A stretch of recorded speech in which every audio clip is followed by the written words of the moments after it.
आज का सप्तमी कक्षा का हमारा पहला पाठ है पर्यावरण।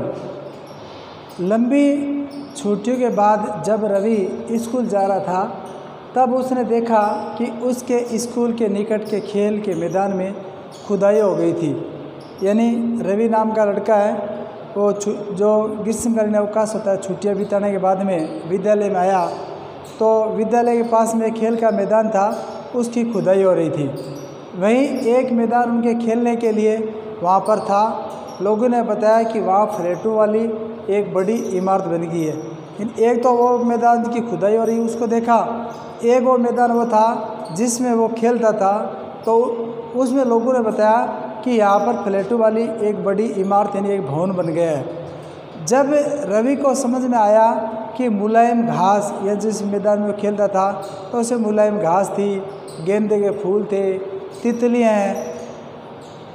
वो थी, वाला विशाल जो मैदान है अब हमेशा के लिए नष्ट हो गया। वो देखा रवि ने कि मुलायम मुलायम सी घास थी, गेंदे वाले फूल थे, तितलियाँ महकती थी, वो जो भाग है वो हमेशा हमेशा के लिए नष्ट हो गया है। अब मैं कहाँ खेलूँगा? तो उसकी आंखों से आंसू छलक गए। तब उसकी आंखों में आंसू आ गए ये देखकर कि मैं यहाँ इस कैसी मुलायम घास थी उसमें मैं ये खेलता था और आज यहाँ खेलने के लिए मुझे कोई जगह भी नहीं दिख रही है। ऐसा देखकर उनके आंखों में आंसू आ गया। उसने ये बात अपने सहपाठियों को बताई, अपने साथ में पढ़ने वाले जो भैया बहन हैं उनको ये बात बताई। सुबह की सभा में प्रधानाचार्य जी ने भी बहुत उदासी से कहा, आपके विद्यालय में भी प्रधानाचार्य जी जब वंदना होती है उसके बाद में अब कभी आपको अच्छी ज्ञानवर्धक बातें बताते हैं, कभी प्रसंग के माध्यम से भी आपका मार्गदर्शन करते हैं। ऐसे ही वहाँ के विद्यालय प्रधानाचार्य जी उदासी से कहा, देखो कैसा हमारे पर्यावरण को बदल रहा है, यानी हमारा पर्यावरण कैसे बदल रहा है। कहाँ हमारी अच्छी जो घास थी, गेंदे के फूल खिलते थे, तितलियाँ खिलते थे, बच्चे वहाँ खेलते थे, आज वहाँ फ्लैट का निर्माण हो गया है। ऐसा कहा कि हम पर्यावरण को बदल रहे हैं। कक्षा में पहुंचकर रवि ने अपने शिक्षक से भी पूछा। तब कक्षा में जब बच्चा रवि अपनी कक्षा में पहुंचा तो अपने गुरुजी से पूछा कि गुरुजी पर्यावरण क्या होता है?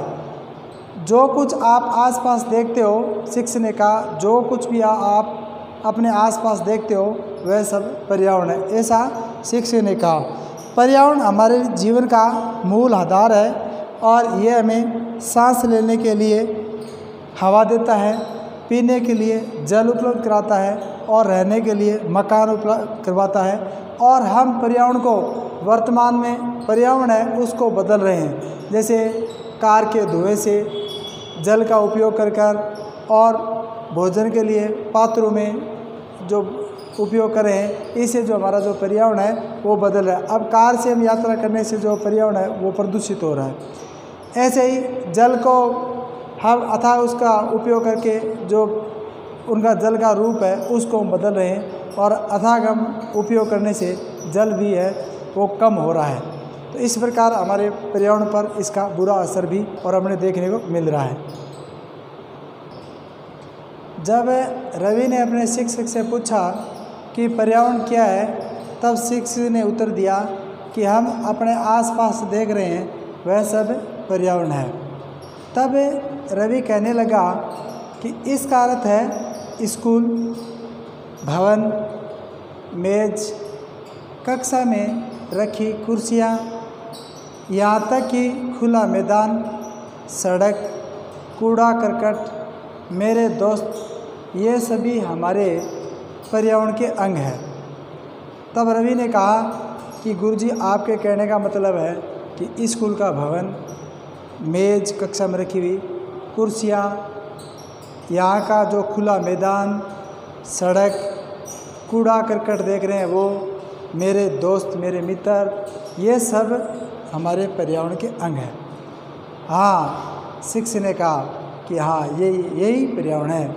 लेकिन ज़रा रुको, कुछ वस्तु का निर्माण प्रकृति ने किया है। अब उन्होंने बताया कि ये सब चीज़ें हैं, स्कूल का भवन है, मेज है, कुर्सियाँ हैं, खुला मैदान है, सड़क है, कूड़ा करकट है, मेरे दोस्त है।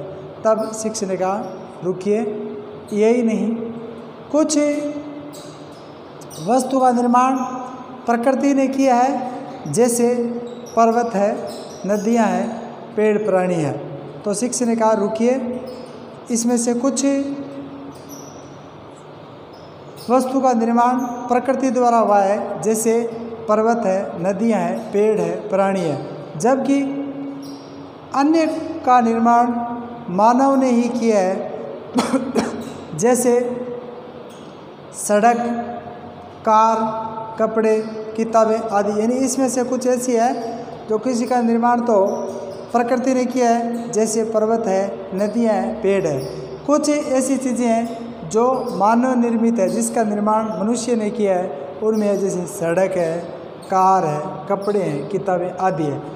अब दो छात्र मिलकर कार्य कीजिए। यानी शिक्षक ने कहा दो छात्र अपना एक ग्रुप बना लीजिए और एक काम करें, अपने निकट बैठे सहपाठी के साथ मिलकर प्रकृति एवं मानव द्वारा निर्मित वस्तु की सूची बनाइए। तब गुरुजी ने कहा कि आप एक काम करिए, सब मिलकर दो अपना ग्रुप बना लीजिए और यानी कौन सी चीज़ें हैं जो प्रकृति द्वारा निर्मित है और कौन सी चीज़ें हैं मनुष्य द्वारा निर्मित है, उनकी आप सूची बनाओ। तो उसने सूची बनाई। ये आप देखिए, ये प्राकृतिक है, ये मानव निर्मित है। जैसे पर्यावरण के घटक दिखाया गया, वायुमंडल, जलमंडल, स्थल मंडल, सजीव में जैव मंडल, ये सब प्राकृतिक है और ये मानव निर्मित है। इमारतें, पार्क, पुल, सड़क, उद्योग, स्मारक, और ये मानव है। एक व्यक्ति, परिवार, समुदाय, धर्म, शैक्षिक, आर्थिक, राजनीतिक स्थितियाँ। इस प्रकार मिलकर उन्होंने कहा कि आप प्रकृति निर्मित और मानव निर्मित, इस प्रकार उन्हें सूचियाँ बनाई। रवि, परमजीत, जैसी, मुस्तफ़ा, आशा सभी ने मिलकर ये सूची बनाई। इकबाल ने पूछा हमारा पर्यावरण क्यों बदल रहा है। फिर उसने इकबाल ने गुरुजी से पूछा, गुरुजी हमारा पर्यावरण बदल रहा क्यों है।